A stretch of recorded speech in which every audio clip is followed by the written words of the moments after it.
Toni Collette came to fame in her early 20s in the 1994 Australian film Muriel's Wedding. Since then, she has established herself on the international stage, earning an Academy Award nomination along the way. But Toni's journey to Hollywood stardom set out from humble beginnings. My childhood, growing up with my brothers, was nothing but great. It was a small fibro house, you know, just enough bedrooms to squeeze us in. But it was fun. Toni was born in Sydney in 1972, adding the extra E to her name in her teens. She's the eldest of 3 children to Robert, or Bob, Collette, and Judith Ann Cook. Mum and Dad pretty much would do anything for us. We didn't have a lot of money and they just gave us the best life that they could. But while Toni recalls her own upbringing fondly, she knows very little about her parents' parents. I know that when my mum was very young, her mum died giving birth to her sister. And when that happened, her dad took off and all the kids in the family were kind of shipped off to different relatives to bring them up. It's really bloody sad. And Dad's dad may or may not be whom everyone assumed it to be. So that's a huge mystery as well. So, with a question mark over her dad's parentage and her mother abandoned as a young child, on both sides, Toni's grandparents are an enigma. In search of a key to unlock the mystery, first stop is her mum and dad. Hello, anyone home? Hello. How are you? My popsicle. Oh, missed you. Hi, baby. How are you? Love you too. First on the agenda is Mum, Judy. What does she know about the family tree? This is the Bathurst show. That's me. Mum, you're so cute. So is that your mum? Yeah. Toni's mother, Judith, was born in 1947 in Bathurst to Joseph William Cook and Ivy Myrtle Fowler. What do you remember about your mum? Very little. All I know, How old were you when she died? 6. It's a really young mum. There's not a lot we know, just that she died having a baby. Yeah. Mm. And there's your granddad, Joe and Ivy. Is that some kind of uniform he's wearing? Yeah, Well, it's an army uniform. probably the 40s. So what was his involvement, do you know? No, The army? no. What do you remember about Joe, about your dad? Well, he wasn't around long after Mum died, from what I can remember, Toni. We all got farmed out, of course. Dad, he just sort of disappeared. Judy was then raised by her father's sister, Lola. Her childhood memories aren't happy ones. How did she treat you? I mean, it was just using you, really, it sounds like. Yeah. The kitchen maid, I suppose you could say. She was good in some ways, but then again, I wouldn't want to put you or anyone through what I did. So. Oh. But I'm here now. See? And then your mother got lucky. Tell us about it, Dad. Now she's got colour television, right? Colour television and a washing machine. It's just heartbreaking. My mother's childhood is heartbreaking. You know, so little, and any kind of information will just be a huge gift for all of us, but for Mum, it'll just be ridiculous.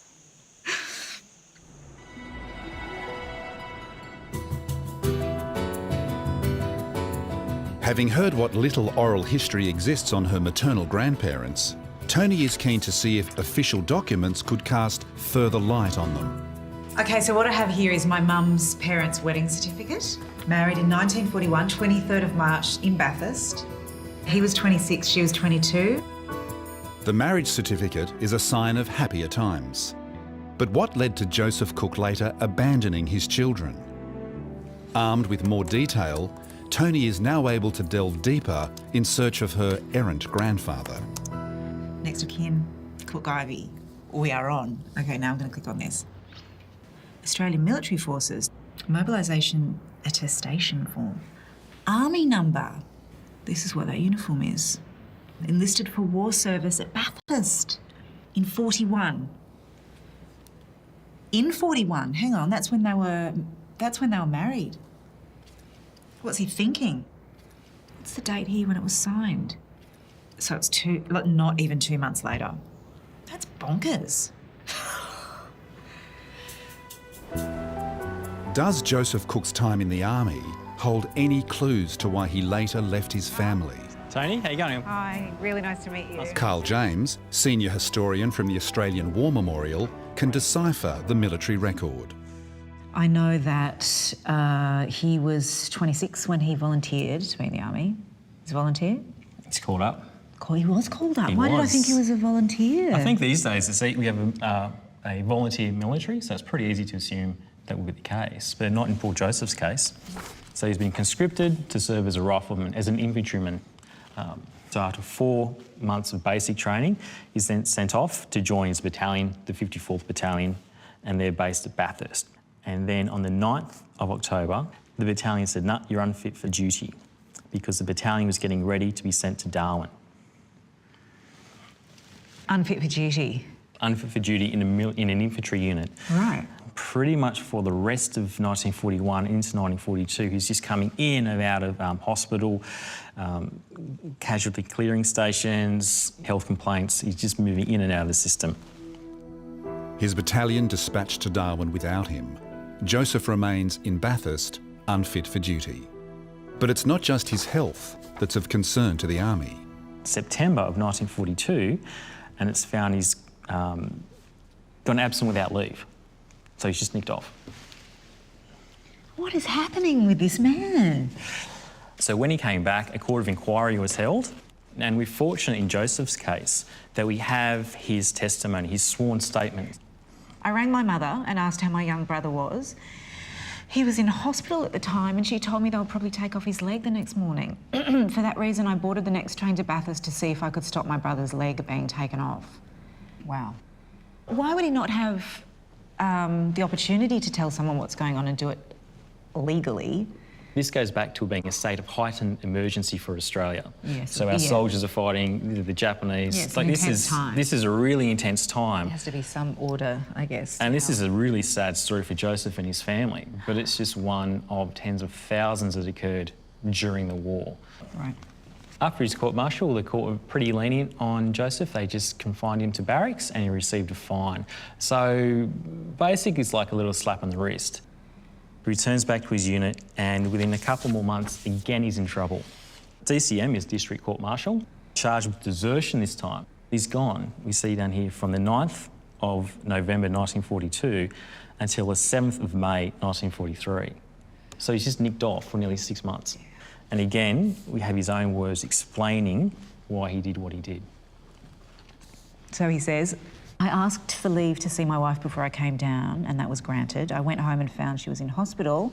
She was 5 months pregnant at the time, and the result was they had to take the child away, and she was very ill for some time afterwards. The baby was stillborn. Oh, I see. Taken away. Taken away. It's really sad. It was very sad. Joseph clearly had plenty of problems on the domestic front. But then the military tribunal hears about his medical history. He then goes on to explain just some of the things that have happened to him. I had an injury to my back at one stage that when I was working as a civilian on the building of Bathurst military camp, a barrel load of cement fell and caught me on the back, ouch, and I've suffered from that ever since. I cannot do any heavy work. They had me on marching at St Albans, but I couldn't stand up to it. Oh my God, poor bastard. And in the end, the military doctors provide their own assessment of Joseph, and they have it in some detail here. Small build, pale, sallow and anxious-looking man with a tremor in his hands and moist palms. This man is totally unfit for army life and should never have been enlisted. Glad they figured it out. So mid-1943 he's finally discharged. It took 2 years. Joseph's military record is dogged by family tragedy and ill health. But there is a silver lining. What we also know from his service record is that he would have been entitled to 2 medals, the British War Medal and the Australian Service Medal. And that's just the official recognition of his time in the military, saying, yep, you did your bit. And it's pretty clear from his service record that he didn't claim those medals, but he's certainly entitled to them. So no one's claimed them? Not yet. So going to claim them? Wow. Mum's going to freak.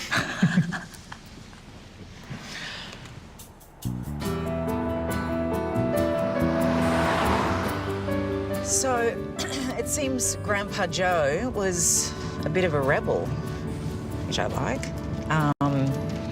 He just did whatever he wanted. I mean, reading into it, it just seemed like family came first, and no matter what world he was in, he would just make whatever decision he needed to make in order to take care of his family.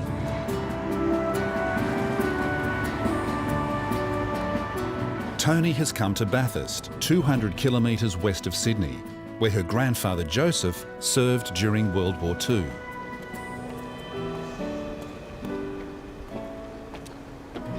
Hi, Toni. I have a small presentation here for you. These 2 awards are for N195026, Private Joseph William Cook, for recognition of his service. If you look at the medal to your left, it is the War Medal, and it has King George VI on the front. And if you'd like to turn that one over,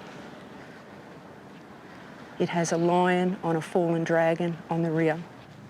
The next medal is the Australian Service Medal.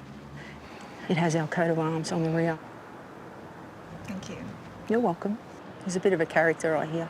Yeah, I'm figuring that out. Thanks. This will mean a lot to my mum. Joseph Cook walked away from his family when Toni's mum was just 6, leaving precious few memories and mementos. And the thing I find most moving, I think, is because they've just been sitting there since the early 40s. And no one really knowing that they existed or that he owed them for his funny little 2-year stint in the army where he didn't do much. Yeah, I mean, to be honest, I'm not one for medals, but it does mean something. And, you know, he's not around, so it's the closest I'll ever get. After an army career cut short by ill health, Joseph returned to his wife, Ivy, but their troubles were only just beginning.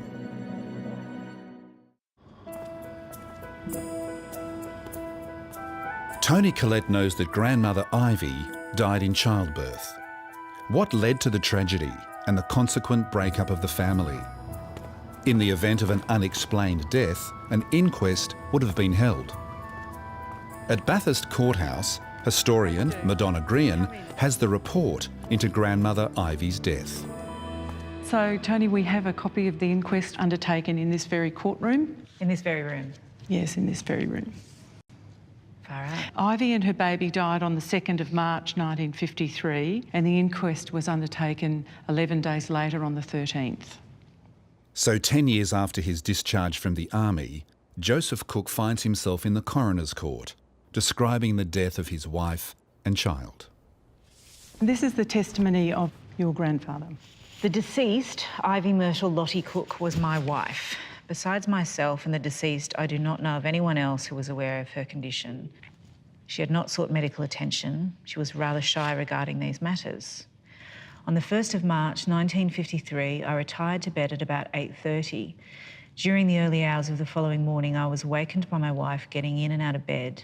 She was suffering dysentery. She wanted to get up and go to work. I insisted that she stay in bed. I went to work that morning. I next returned at about 12:30 p.m. when my wife was laying on the floor. She was unconscious and there was a lot of blood about, and I lifted her up and put her on the bed. When I turned around to go out into the kitchen, I saw the baby on the floor.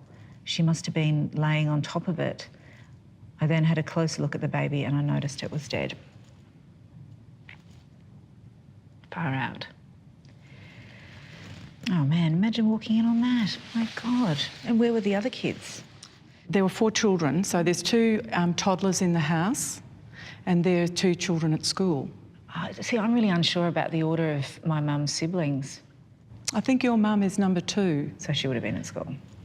I have a summary of what the doctor determined was the cause of death of the baby. The cause of death was compatible with the woman having overlain the child in emotional stress of having a baby in a room by herself. The death would be suffocation. This is a deposition of the constable assisting, Constable Williamson. Okay, he says the child was wrapped in a pyjama coat, which was lightly blood-stained. The umbilical cord of the child had been cut. I also found a pair of blood-stained scissors on a dressing table in the bedroom. There are no suspicious circumstances. So she cut the umbilical cord and... She cut the umbilical cord and she wrapped the baby up. So she knew what to do. But it's probably then that she fainted and fell on the baby. So Joseph then continues his testimony about what happened to Ivy after that point. On regaining consciousness, I asked her if she knew what had happened, and she said yes. I said, I better get a doctor, and she said she didn't want one. She said to put the baby in a box so the young kiddies couldn't see it. I said I'd have to report the baby, and she said, leave that until you finish your work. You can do that after. I picked up the baby and put it in a box, which I put in the wardrobe. This is full on. It's going to pop the baby in a box and put it in the wardrobe, and we'll deal with it later. There are 2 toddlers in the house and they're trying to protect the family from this terrible circumstance and this site. So really she's thinking of her children. I tried to clean the blood up a bit in the room and gave my wife an aspirin and some water. She seemed fairly well then. After that, I went back to work. I next returned home. My wife seemed all right. About 11:30, she woke me up. She further complained about having pains in her stomach. I said, I'd better go and get a doctor, Mum.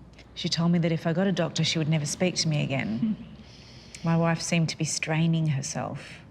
So the fact that she's straining herself means the placenta's still in situ. She cut the cord, but Didn't clamp. it wasn't clamped in the way that we know it needs to happen, and so the placenta is still in situ, so that explains why she's straining.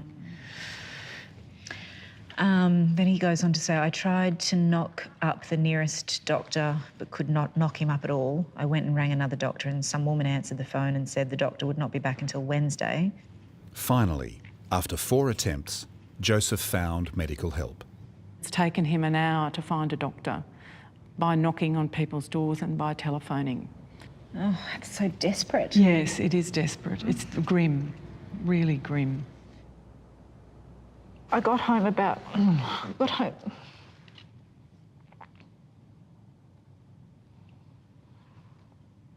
I got home about 5 or 6 minutes before the ambulance. I could see the wife was dead then. My wife said she would not have medical aid and that is why she did not seek aid before her death. I did not think she was going to die as she did.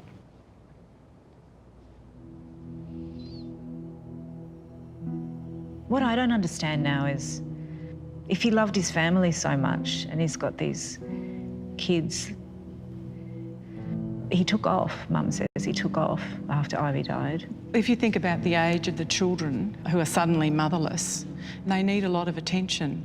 You know, most welfare departments of governments did not allow men to bring up children in that way. Children were institutionalised or left with relatives to look after. Yeah. What's interesting is that the Bathurst papers reported that Joseph was devastated, giving his evidence.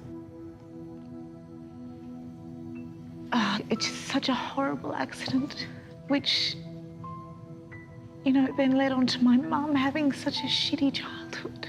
And I just wish it had never happened.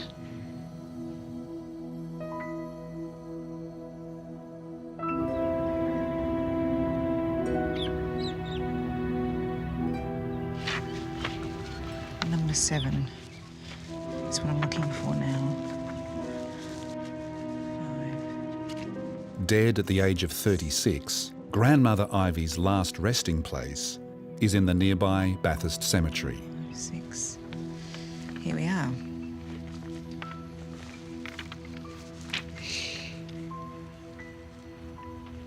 There's just nothing here. Oh, Ivy, I am so sorry. Here she is, completely unrecognised. There's no marking at all. My perspective and my understanding of my grandfather has changed so greatly in the last few days.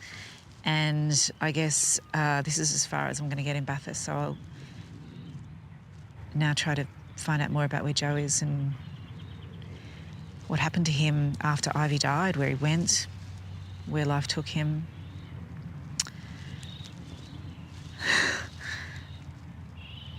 So I'll head back to town.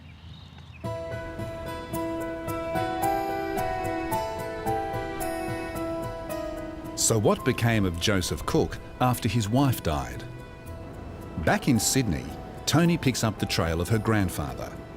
The next time he appears on the public record is on a marriage certificate. Okay, so I did a little bit more research and I found out that Joe remarried a couple of years later to a woman called Valma. They were both living in Surrey Hills, not far from here. He was on Albion Street, she was on Campbell Street, and they got married in Balmain. So I'm going to try and find out a bit more now that I have this information. After you, please. Thank you. Retired police detective turned historian, Ralph Staveley, has managed to uncover more traces of Joseph Cook and his new bride, Valma. Given their meeting in an old prison, it doesn't bode well. The sad part is that only a couple of years later, she and Joseph are in trouble with the law in Melbourne. This is a document you need to look at. Who's that? That's Joseph. Has he been completely bashed up? Look, it looks worse than it is, really. It was associated with one of these charges. The D&D is actually drunken disorderly. Look how many there are. Drunken disorderly, drunken disorderly, drunken disorderly. Yeah. It's every few days. Pretty much. He broke in to a house. Yeah. Larceny, indecent language. So the sentences are £5 He gets or £5 or 14 days. days, so then he's to Pentridge. He can't pay the money. What is he doing? He's got limited education. The only thing he can do in life is be a labourer. But he's 5'4". He's not labouring material. Approaching middle age, plagued by ill health and alcoholism, and virtually unemployable, Joseph was now living in Victoria with his second wife. That's Valma. That's Valma. Oh man, she looks rough. They both appear at Collingwood Court with a larceny. One thing that's interesting is the address. Humpy Boulevard, Kew. A humpy on the boulevard in Kew. They live in a humpy, a tin humpy. A humpy. It's the most basic accommodation. No sanitation, no running water, no stove, no nothing. In the aftermath of World War II, Australia was beset with chronic housing shortages, and Melbourne was no exception.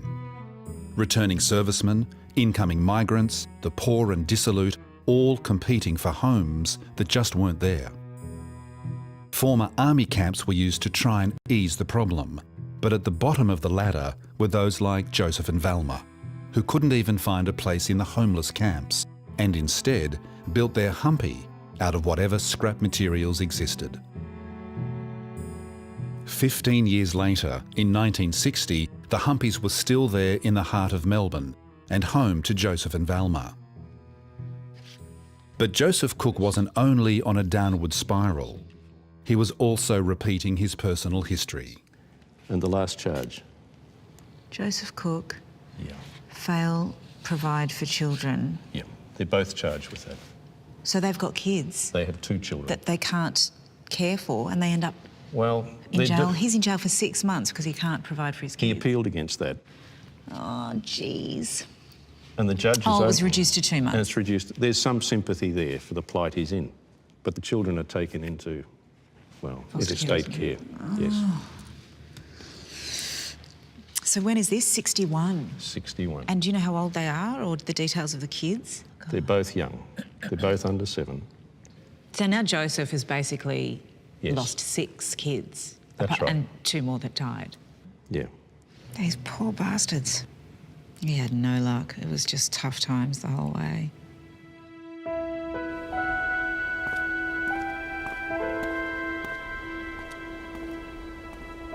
Ralph has given Toni one more document relating to her grandfather. Oh, God. What could possibly come now? I'm actually a little bit nervous to open it. But I've got to read it. Yeah. Man hit by a car was under influence. It was obvious that a man who died after being knocked down by a car in Shepparton on June 8 had been considerably under the influence of liquor at the time. The coroner was inquiring into the death of Joseph William Cook, aged 47. Poor guy. It's my grandfather. And, you know, in the end, he was put in jail because he was poor, basically. He couldn't take care of his kids. He was jailed for poverty. So, yeah, that's a sad end to his life.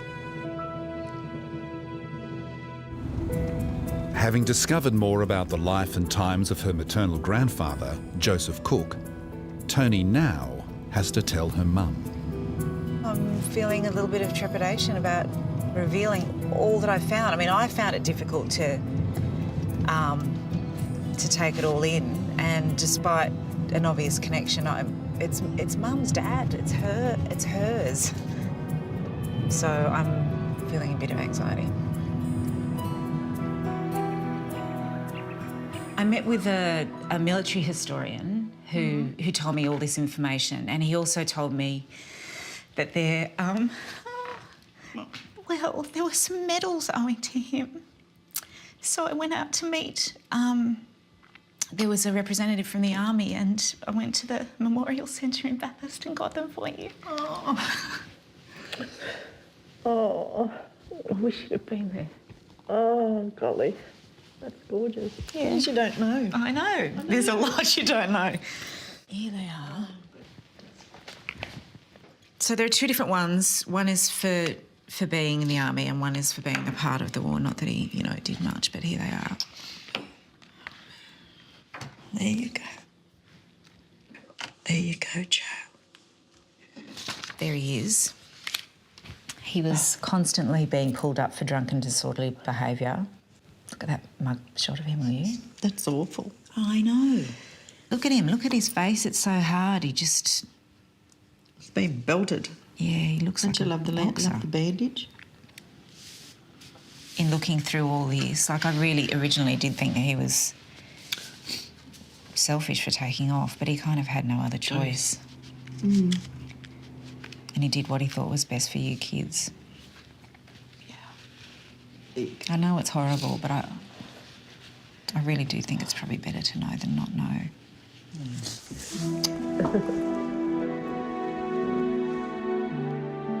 She's such a sweetheart. This has been hanging over her head for most of her life. And then to get all that information in one sitting is a lot. Toni now turns the focus on her father, Bob. His mother, Norma, is the only grandparent Toni ever knew. The very fabulous Norma Ruby. Gorgeous thing. Born in November 1946, Bob Collette is the second child to Norma Ruby McWhinney and Harold Stanley Collette, known as Big Stan.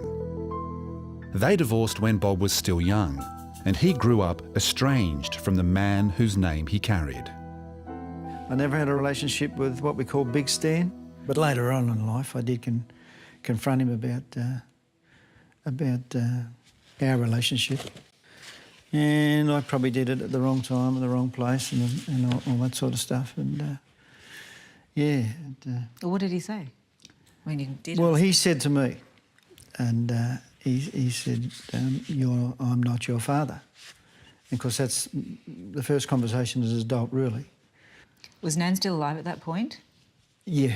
You've got to understand with your grandmother, because of the privacy and the dignity, and never wanted to bring it up with me either.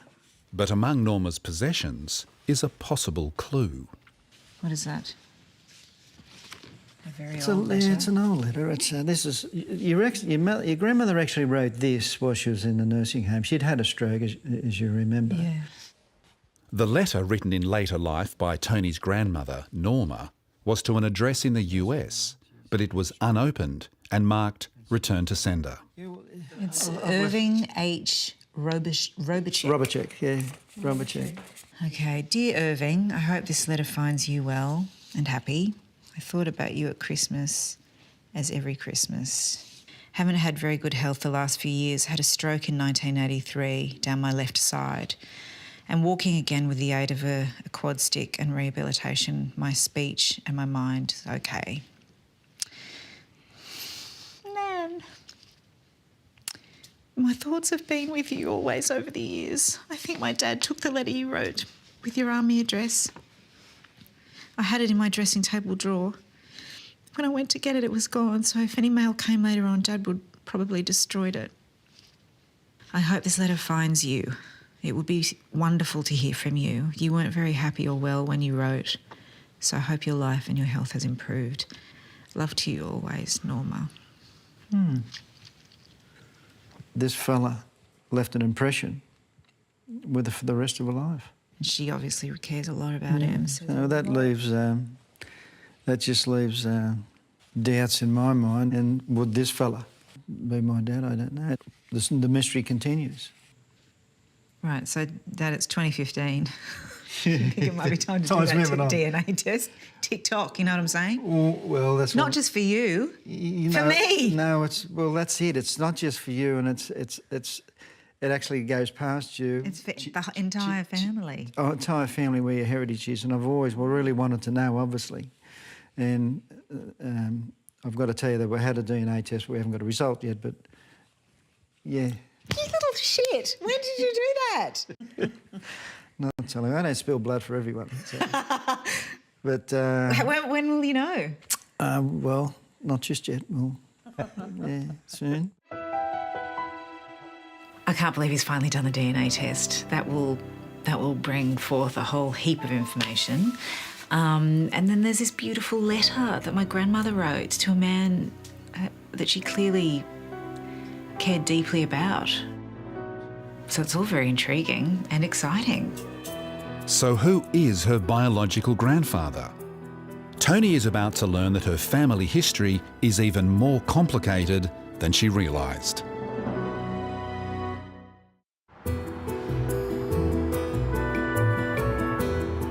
While Toni Collette waits for the results of her father's DNA test, she wants to know what lay behind Big Stan's late life claim that Bob was not his son.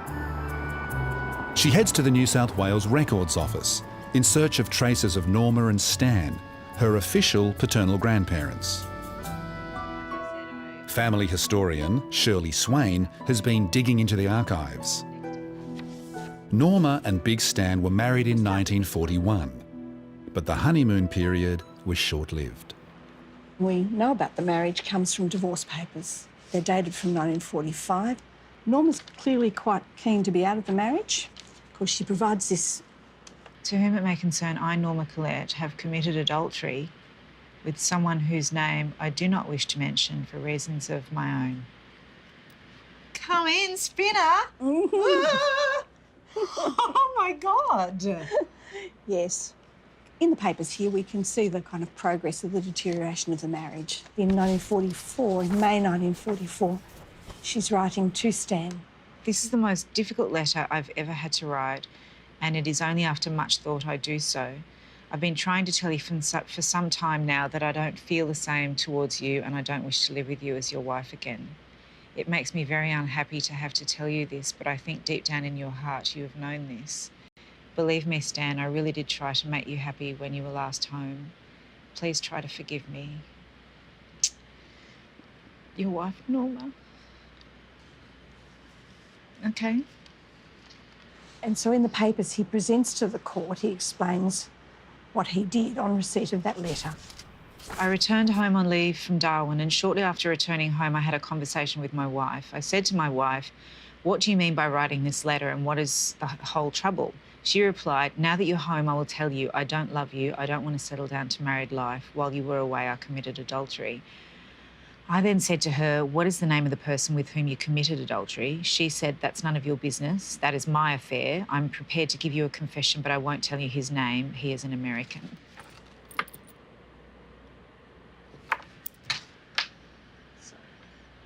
Again, she's being adamant she's not going to give him up. While Norma seems determined not to name names, she makes no secret of her newfound freedoms, as witnessed in an affidavit by a mutual friend of both Stan and Norma. I saw the respondent on no less than 7 occasions visit the said Capitol Theatre at night, accompanied each time by an American serviceman. The last time I saw the respondent was in the month of August 1944, when I said to her, "Don't you think you're making it a bit hot on your husband?" She said, "My husband and I are finished." I said, "Why?" She replied, "I'm going to marry an American serviceman." I said, "What's his name?" She replied, "That is my affair." It certainly was her affair. My God. It was her affair, and she wasn't going to tell it for anybody or anything. Nana. And what she meant there was that she didn't want him to have to be named as correspondent when he would have had to appear in the court, could have had bad publicity, and could have been made to pay the costs for the divorce. And if confessional letters from Norma and affidavits from witnesses are not enough, one final bit of evidence nails the divorce case. Somehow, these photographs get into the file. They don't have any identifying on them, so we don't know, but it's meant to be evidence that she was with an American serviceman. She looks pretty damn happy. She does look very happy, doesn't she? She doesn't look like the woman writing those miserable letters to Stan. Okay.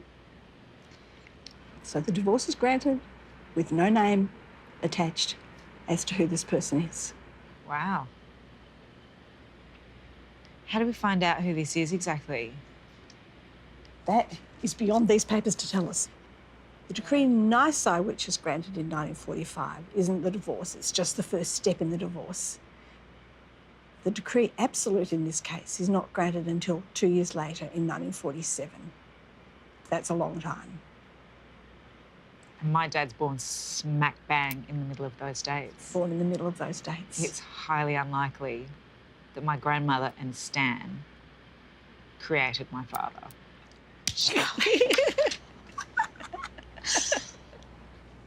Oh, this is like, you know, finding gold. This is so incredible because, first of all, it pretty much confirms that Big Stan is not my father's father.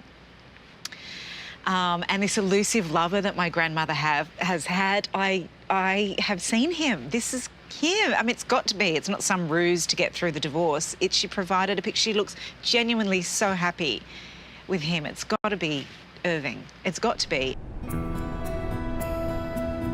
Having at long last agreed to take a DNA test to help solve the family mystery, Toni's father has left her in charge of the next step.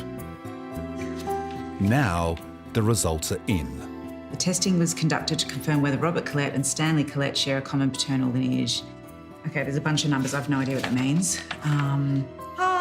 Result.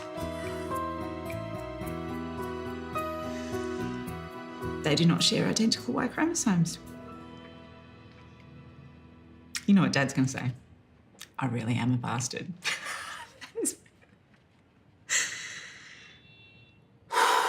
Okay, well, there you have it. I assumed this was going to be the outcome, but far out. This is solid information.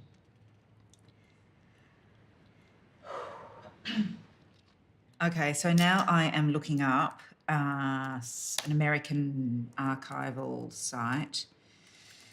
Oh, man, I've got to find this guy. My grandfather. Here we go. Yep. Okay. He's got an Army serial number, Irving H. Robachek. Resident state, Minnesota. He's a white citizen. He had 1 year of college. Married. Marital status, married. In all likeliness, this is him, but there's no mention of coming to Australia at all, although he is in the Army across the period when he would have been here. This is great information, but I don't know if I can get anything out of it. I think I need some help because I don't quite understand what a lot of it means. I've got to find out if this is the same guy in the photo.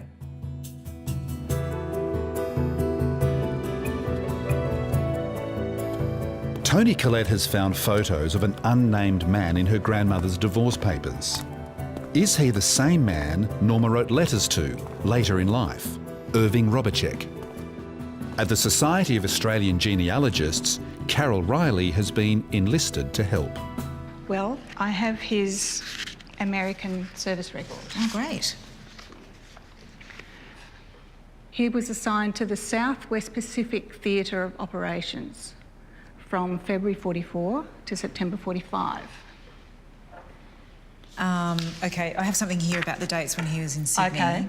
This guy worked at the Capitol Theatre and he saw my grandmother in the month of August 1944. Well, he was definitely in the area. He was. Yes. So the Southwest Pacific Theatre took in Australia, the Pacific, Asia, New Guinea. Yes. Stroke, but it's a highly There were major positive stroke. bases in Australia, so they came back here for leave.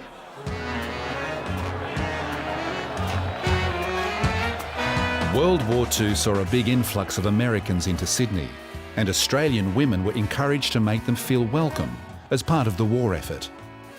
The Americans were often charming, worldly, better dressed and better paid than their Australian counterparts. Well, we're so glad to see you that you have this on the house. Hotels, clubs and theatres came alive to cater for them and their female companions. Romance blossomed, and by war's end, ships were transporting brides and children to their new homes in the US. I have his departure back to the United States. The passenger list. Okay, Irving Herman Robicek. So he's leaving from Yokohama, I Japan. see. Okay. On November 21st, 1945, and he arrives into LA on the 18th of December, 1945. Shit, hang on a minute. Dad was born in the beginning of November 1946, and he left November 21st, 1945. So, unless he came back... He would have had to come back. He wasn't around, according to what I've seen so far. No, I haven't found anything for him coming back. You haven't? No. Bugger. The dates don't add up for Irving Robicek to have been Bob's father. But is he the man in the photograph with Norma? Carol has followed the trail further. I found him in a cemetery index where we have a sort of an obituary. Oh. So he died in 92.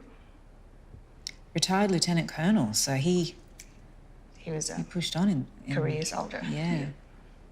He's survived by his wife Heidi and two daughters Linda and Anne, a son Michael, and 3 grandchildren. I've spoken to Heidi, his widow. And I asked her for a photo.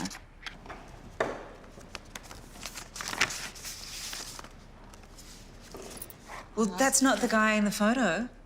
I don't think so.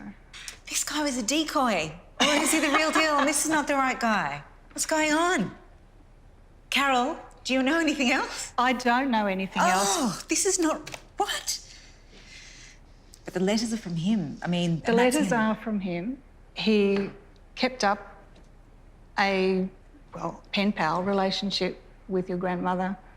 Was that common? Right. They come over here, they're lonely, they're at war, they go out dancing and they meet a girl and they start writing. Okay, so who's Dad's dad? There were 1 million American service people came through Australia over the period of the war from 41 to 46. Whoa. How the hell am I going to find this man? Okay, Mr. Mystery Man. Who is this mystery man?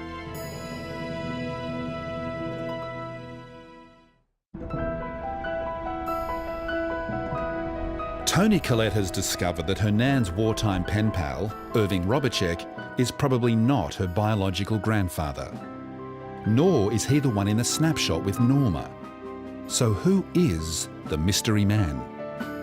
With only a photograph to work from, Toni now needs to try and find a needle in a haystack. Matt, how are you? Military historian Matt McLaughlin may be able to help. All right, Matt, were you able to find out anything from the picture? Well, I've blown these up to have a really good look at them because obviously we want to know as much as we can. He's wearing an American uniform and we can tell he was in the US Navy during the Second World War. The Navy? That's what we can tell. This is a naval uniform. It's a little bit difficult to make out, but that pin on his hat, that's an anchor and the letters USN, US Navy. I can see the anchor now. That's right. The next thing we did was we looked at this patch on his arm. This is probably the most important thing to tell us about this man, just from looking at this photo. So the patch tells us a couple of things. Firstly, there's 3 stripes here, 3 chevrons and a bar, which indicates he's not an officer. He's an enlisted man. Okay. And this actually tells us his rank is the highest rank of enlisted man, so sort of petty officer rank. The other important thing to focus on is this little blurry symbol here, which is hard to see. This is called the rating. This tells us what branch of the Navy he served in, so it tells us what sort of job he would have done. Yes. So we looked this up, and what I've discovered is that's commissary. And now commissary deals basically with food for the enlisted men. So when we combine these factors, what we end up with is that his rank and what he did in the Navy was a chief commissary steward, a CCS. And basically the CCS was in charge of running the food, running the kitchen on the ship for all the enlisted men. There was only one chief commissary steward on each ship. It's actually a huge responsibility, isn't it? It's a huge job. It's a huge job. I mean, an army runs on its stomach, a Navy is the same. Yeah. Is there a possibility of finding out his name or...? Well, that brings us to this point. Records were very scant and we haven't been able to identify him with just a photo and with no name. Even though he would have been the only guy on the ship. We have been through muster records. We have looked at the ships that have come in and out. We've posted messages to websites. The problem is that your grandmother was obviously a woman who she didn't want us to know who he was. She didn't want anyone to know who he was. She gave the bare minimum of information. Yeah, she stated that. She didn't want anyone to know. And unfortunately, she did a fantastic job. Oh, bloody hell. Well, I mean, that's all really interesting, but... is he?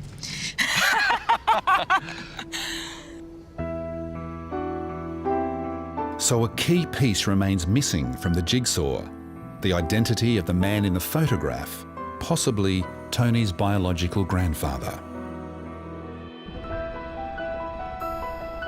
Toni returns to her parents' home to break the news to her dad, Bob. How's it going, Dad? Going a bit nervous, but anyway, we'll be fine. Okay, well, should we start? So I have the result of your DNA test. All right. I'm going to let you read it, so get your glasses. Okay, I just happen to have a pair right here, so... Conclusion, the result excludes shared paternal lineage for Robert Collette and Toni Collette. Well... So Stan's not your dad? Maybe it's right what you said. What? What did I say? I'm a real bastard. Oh, dear. Suspected. This is confirmed, so... Yeah. Well, now, yeah, it's confirmed. There it is in black and white. 68 years I waited for this. Wow. Nan was really trying to protect she and her new partner. And she didn't give his name up. She wouldn't do it. They kept asking. They kept saying, we need a name. She said no. Mm-hmm. But what she did provide...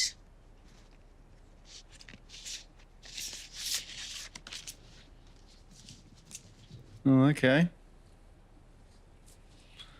Well, these pictures, where the hell did you get these pictures? From the divorce papers. They were in there as part of the case. Really? Yeah. Right, so this is... Your father. How do we know that? He's got hair. How can he be dad? Who's this playing? That's Irving Robichaux. Oh, he's losing his hair, God bless him. It's not the same man. Oh, we've changed ships. Irving was a friend that Nan had that she kind of wrote to in a pen pal fashion. Yep. And they obviously, you know, it was a relationship that was meaningful to her, but it wasn't the one. This is the one. That's the one. We got a name? We don't have a name. Oh, bugger. But we do know that Nan was happy. Mm-hmm. Well, that's the most important thing to us. That she was happy she found someone she could share with. Does he look like me? Yes, Dad. Do you think? What do you think, Mum? Oh, my God. You got the same lips for a start. They're thin lips. Yeah. Spectre. Jude. Look, it really, it's the same chin. thin lips. Your Just mother's keep your always mouth dirty. closed. Shut up. Can you just look? Try not to smile. They're the same lips. Dad! That's what I picked up first. His Oh lips. my God. He looks like a good bloke. I know, right? Yeah, he does look like a good bloke. No, he looks like a calm person. You think he looks like a calm He just looks person? grounded to me. Well, we're complete poles apart there, but... To keep this man's name, his identity from everybody, and she was very thorough. We cannot find it. Everyone has some secrets, and I can understand that she didn't want to reveal it all. It was personal and it was important, and it was kind of frowned upon given the context of when it happened. Mum and Dad are amazing. They were able to kind of turn it around in one generation. They just came from such pain and such broken, scrappy lives of, you know, just messy relationships and emotional pain, and they have poured all of that into a blender, and they've turned it around, and they are so giving and so understanding.